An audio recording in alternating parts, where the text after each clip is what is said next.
Y eso es lo que tenemos que entender, y Dios quiere que entendamos. Que no importa lo que nosotros nos pase en el camino haciendo la voluntad de Dios, Dios va a estar con nosotros. Se necesitan hombres de valor, hombres con coraje, mis amados.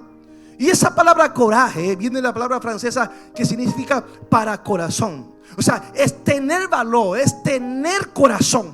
O sea, que Dios busca hombres que tengan corazón, con capacidad de enfrentar las dificultades, los riesgos, mis amados. Porque hay personas que por miedo a los riesgos no toman responsabilidad. Y yo quiero decirle, mis amados, que ese es un peligro.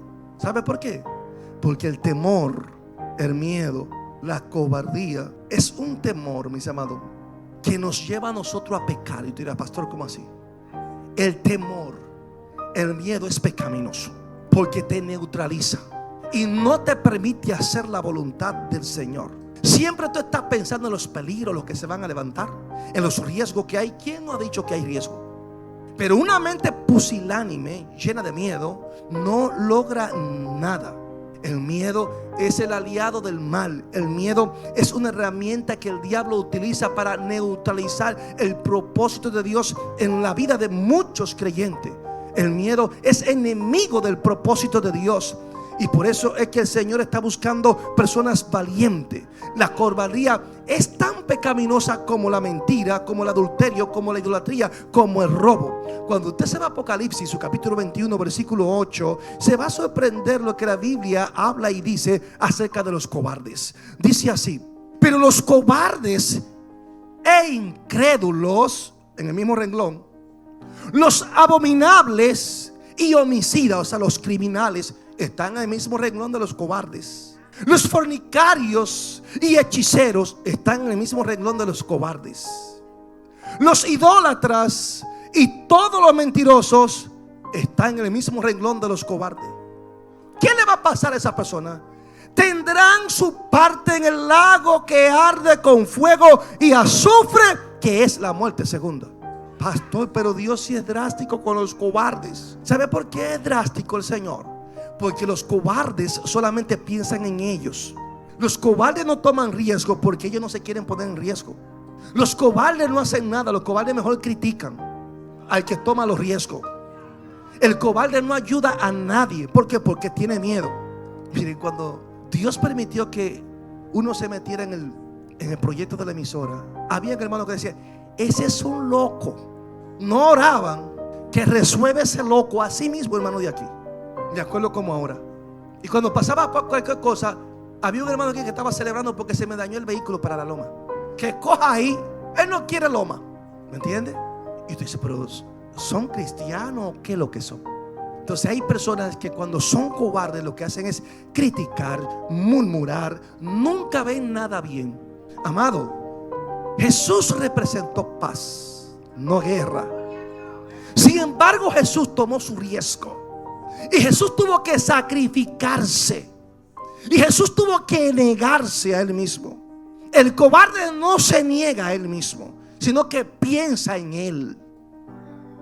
Por algo Dios dice que los cobardes van a heredar y van a tener su parte en el lago que arde con fuego y azufre.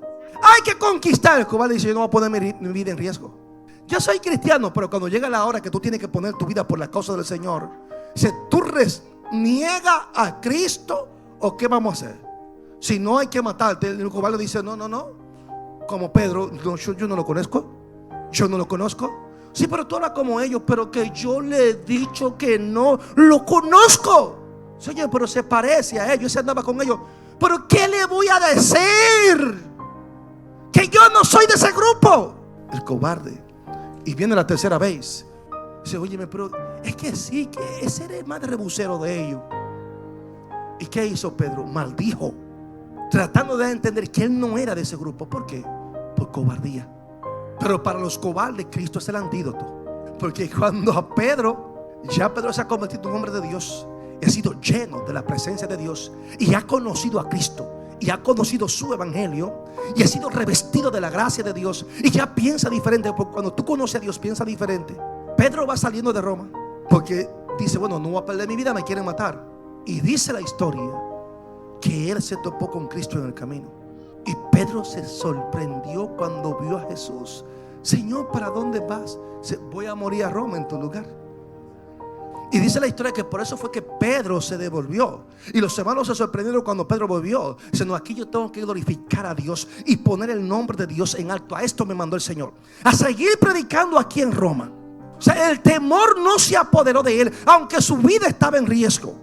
Y cuando ya lo agarraron y lo sentenciaron a muerte, dijeron, vamos a crucificarlo. Y Pedro dijo, no, espérese un momentico. Yo no soy digno de morir como mi Señor. Crucifíqueme con la cabeza para abajo. Y así murió Pedro, crucificado con la cabeza hacia abajo. El temor ya no formaba parte de la vida de Pedro. Había un hombre lleno de valor, un hombre de valentía, revestido por la gracia y el poder del Espíritu Santo. Eso es lo que hace el Espíritu Santo, pastor. ¿Qué es lo que hace? Que te pone a danzar y a correr en la iglesia. La obra del Espíritu Santo es llevarte a la obediencia a Dios. Es a negarte a ti mismo. Es entender que es la voluntad de Dios la que tiene que prevalecer por encima de todo, aún de tu propia vida.